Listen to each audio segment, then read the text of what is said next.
నమస్తే టిఆర్ నిజం నేను మీ తాళ్ళపల్లి రమేష్ మార్నింగ్ న్యూస్ స్వాగతం।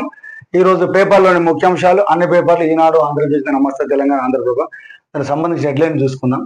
తెలంగాణలో సింగపూర్ తరహా విద్యా విధానాన్ని అమలు చేయాలని చెప్పేసి ఇంకోటి వాళ్ళు ఇచ్చిన వాస్తవానికి ఏంటంటే మన దేశంలోని విద్యా వ్యవస్థ ఏ విధంగా ఉన్నదంటే ఉపాధి అవకాశాలకు అనుగుణంగా లేకుండా ఉన్నదనేది చెప్పుకోవాల్సిన అవసరం ఉన్నది।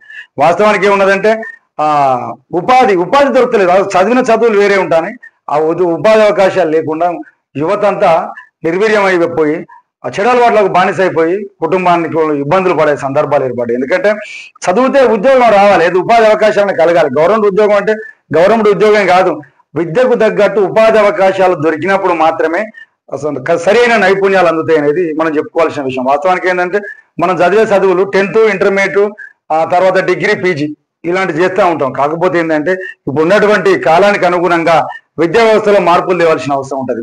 వేరే దేశాల్లో చూస్తే ఓ చదువు అయిపోగానే ఉపాధి అవకాశాలు అంటే దొరుకుతా ఉన్నాయి, కానీ మన విద్యా విధానంలో మాత్రం కాగితాలకే పరిమితమై ఉంటాయి తప్పితే ఉపాధి అవకాశాలకు అనుగుణంగా ఉండలేవు। కాబట్టి దాన్ని డెవలప్మెంట్ చేయాల్సిన అవసరం అనేది ఉంటుంది। ఇప్పుడు మన తెలంగాణ ప్రభుత్వం వచ్చిన తర్వాత దానిపై దృష్టి పెట్టినాం, విద్యా వ్యవస్థ విద్యా విధానం అనుగుణంగా ఉపాధి అవకాశం సృష్టించేటువంటి పనిలో ఉన్నాం। దాని నుంచి వేరే దేశాలలో పోయినాము, దాని పెట్టుబడులను ఆకర్షిస్తాను, దానికి అనుగుణంగా చేస్తామని చెప్పేసి ఇచ్చిండ్రు। ఇంకోటి హక్కులు దక్కితేనే భరోసా, పాసు పుస్తకాలు లేక గతంలోని దక్కని పెట్టుబడుల సహాయం, సమస్యల పరిష్కారానికి కార్యాలయాల చుట్టూ తిరుగుతున్న రైతులు ఇది ఎక్కడో కాదు, మన వరంగల్ జిల్లా పాత ఉమ్మడి వరంగల్ జిల్లాలో జరిగినటువంటి ఒక వ్యవస్థ। ఇప్పుడున్నటువంటి విడిపోయినటువంటి దాంట్లో మైబాద్ కొత్తగా ఏర్పడిన జిల్లా కేసముద్రం మండలానికి సంబంధించినటువంటి వార్త। వాస్తవానికి ఏంటంటే చాలా రోజుల నుంచి రైతులు అక్కడ భూములు మాకు పట్టాలు ఇవ్వాలి అని చెప్పేసి ఆఫీసులో చోట తిరుగుతూ ఉన్నారు। వాళ్ళ పోరాట ఫలితంగా గతంలో కొన్నిటికి పట్టాలు ఇచ్చిండ్రు। అది వాస్తవానికి ఏంది లేదంటే అది అడవి ప్రాంతంలో ఉన్నది, ఏజెన్సీ ప్రాంతానికి కిందికి వస్తుంది, అడవి హక్కుల చట్టానికి ఉన్నది కాబట్టి ఏమనేది దాని మీద ఉంటే వాళ్ళు ఎప్పటి నుంచో ఫైట్ చేస్తూ ఉన్నారు, దాని గురించి వార్తకి ఇచ్చిండ్రు, దీన్ని చూడాల్సిన అవసరం ఉంటుంది। ఇంకో పేదలకు రేషన్ పండుగ 6.68 లక్షల కుటుంబాలలో ప్రాథమిక జాబితా, సమగ్ర కుటుంబ సర్వే ఆధారంగా తయారీ వివరాలు। ఇంకోటి నమస్తే తెలంగాణ, గ్యారంటీలపై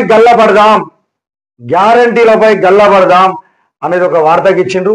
54,000 లోను మాఫీ కాలేదు, కాంగ్రెస్ లో నిలయిద్దాం ప్రజలకు కేటీఆర్ పిలిపించిండు। వాస్తవానికి ఏంటంటే వీళ్ళు కాంగ్రెస్ ప్రభుత్వం గతంలో చాలా హామీలు ఇచ్చి ఎలక్షన్ మొదలు చాలా హామీలు ఇచ్చి అమలు చేయలేదు, దానిపైన మనం వాళ్ళని గల్లబడి నిలదీయాలి అని చెప్పేసి మాట్లాడారు। వాస్తవానికి ఏంటంటే మేము 500 రూపాయలకే వంట గ్యాస్ ఇస్తామని చెప్పేసి అన్నారు, రైతు బంధు 15,000 ఇస్తామని చెప్పేసి అన్నారు, ఇంకోటి మహిళలకు 2,500 ఇస్తామని చెప్పేసి అన్నారు, పెన్షన్ పెంచుతామని చెప్పేసి అన్నారు।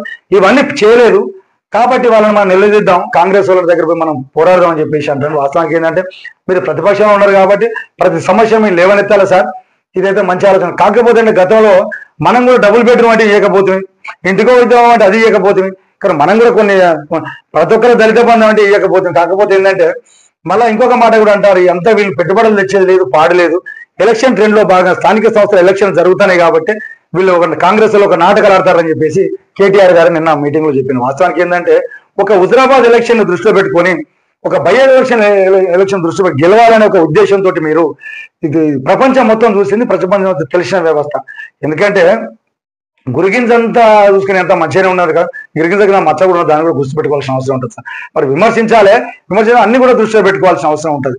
వాళ్ళు వచ్చేసి కొన్ని పథకాలు అమలు చేస్తా ఉన్నారు, 26 తారీఖు దాకా చేస్తామని చెప్పేసి అంటా ఉన్నారు, మీరు ఖచ్చితంగా 15,000 చేయాలని మీరు అంటారు, ఇంకోటి ఇది మన ఇంకోటి ఏంటి రైతులకు సంబంధించిన బ్యాంకు లోన్లు కూడా చాలా దిక్కులలో మారిపోయిన సందర్భాలు ఉన్నాయి, తక్కువ ఉంటే కూడా వాటిని చేస్తామని చెప్పేసి కాలేదని మీరు అంటా ఉన్నారు। ఎందుకంటే గతంలో ఒక బై ఎలక్షన్ మన హుజరాబాద్ చూసుకుంటే దళిత బంధన ఒక ప్రోగ్రామ్ గెలవడం కోసమే దళిత బంధన ఒక ప్రోగ్రాం తెచ్చి ఆడ పెద్ద వ్యవస్థను చేసిండు, ప్రజాధనాన్ని మొత్తం అక్కడ పెట్టుబడిగా పెట్టింది, 1,000 కోట్లు అక్కడ ప్రజాధనాన్ని వృధా ప్రయాస చేసి అలాంటి మీరు కాబట్టి ప్రజా సమస్యలపై మేము నిలదీయాలా, మీరు కొట్లాడాల్సిన అవసరం ఉంటుంది। ఇంకోటి ఏంటంటే మీరు ఇవ్వాల్సింది మేజర్ సార్, ఇప్పుడు ప్రతిరోజు మాట్లాడేది అదే గతంలో నెక్కొండకు సంబంధించి వరంగల్ జిల్లా నర్సంపేట నియోజకవర్గంలో కొన్ని నియోజకవర్గాల్లో ఎస్సీ రిజర్వ్డ్ గా మార్కెట్ చైర్మన్ పోస్టులు వస్తే మీ పార్టీ అధికారంలో దాన్ని ఫుల్ఫిల్ చేయలేకపోయింది, దానికి ఎవరు బాధ్యత వహిస్తారు? వాళ్ళకి రావాల్సినటువంటి హక్కును మీరు కాల రాసిండ్రు, మీ ప్రభుత్వంలోనే గత ప్రభుత్వంలోనే జరిగింది, దీన్ని ఎంతవరకు మీరు ప్రజల ముందు ఏమని చెప్పగలుగుతారు? చూడాల్సిన అవసరం ఉంటుంది సార్, మీరు కంపల్సరీగా దానిపైన కొట్లాడాల్సిన అవసరం ఉంటుంది. కాళేశ్వరాన్ని కాటగలిపి ప్రాణాయిత నీళ్లను ఎత్తుకుపోయే ఎత్తుగడ్డ అని చెప్పేసి ఒక వార్తకు ఇచ్చిండ్రు. ఏపీ ప్రభుత్వం భారీ వ్యయంతో చేపట్టిన లింక్ వెనుక భారీ కుట్ర దాగి ఉందా?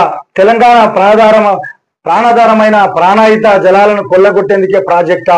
సంవత్సరంలో 300 రోజుల పాటు సజీవంగా ఉండే ప్రాణాయిత నీళ్లను ఎలాంటి అడ్డంకులు లేకుండా తరలించకపోవడానికి ఏపీ ప్రయత్నిస్తున్నా? తెలంగాణకు సంబంధించిన కొందరు దాని ప్రయత్నాలకు సహకారం అందిస్తున్నారా? తన వంతుగా కేంద్రం కూడా వత్తాసు పలుకుతుందా అని దాని మీద అన్ని క్వశ్చన్ మార్కులు పెట్టి కొట్టించిండు. దీనిపైన రాష్ట్ర ప్రభుత్వం దృష్టి పెట్టాల్సిన అవసరం ఉంటుంది. ఎందుకంటే తెలంగాణకు దక్కాల్సిన వాట తెలంగాణకే ఉండాలనే దాని మీదనే తెలంగాణ రాష్ట్రం వచ్చింది. నిధుల నియామకాల పేరు మీదనే తెలంగాణ రాష్ట్రం ఆవిర్భవించింది. కాబట్టి దానిపైన ఈ రోజు మీరు ముఖ్యమంత్రులు అవుతారనే కారణం కూడా మీరు మంచి చేయాలని దృక్పథం, దానికి అధికార ప్రభుత్వం కూడా దృష్టి పెట్టాల్సిన అవసరం ఉంటుంది. కృష్ణా ట్రిబ్యునల్ ఆదేశాల కేసీఆర్ పోరాటమే ఫలితం. కృష్ణా ట్రిబ్యునల్ ఆదేశాలు కేసీఆర్ పోరాట ఫలితం. వాస్తవానికి ఏంటంటే కేసీఆర్ ఉండడం వల్ల నీళ్ళలో మాత్రం ఎలాంటి ఇబ్బందులు రాలేదు. కేసీఆర్ ఉన్న రోజులు మంచి వ్యవస్థ, నీళ్ళ కన్నా అయితే ఎలాంటి ఇబ్బందులు రాలేదు. ఇది ఒకటి చూడాల్సిన అవసరం. ప్రజాభవన్కి వస్తేనే ఇల్లు ఇస్తారా?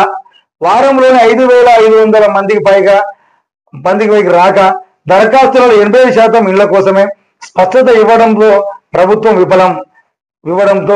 వాస్తవానికి ఏంటంటే ఆ ప్రజాభవన్కు కొన్ని మీకు ఉన్నటువంటి సమస్యలను పెట్టుకోవాలని చెప్పేసి మంగళవారం శుక్రవారం నాడు ఒక కార్యక్రమాన్ని ఏర్పాటు చేసిండు.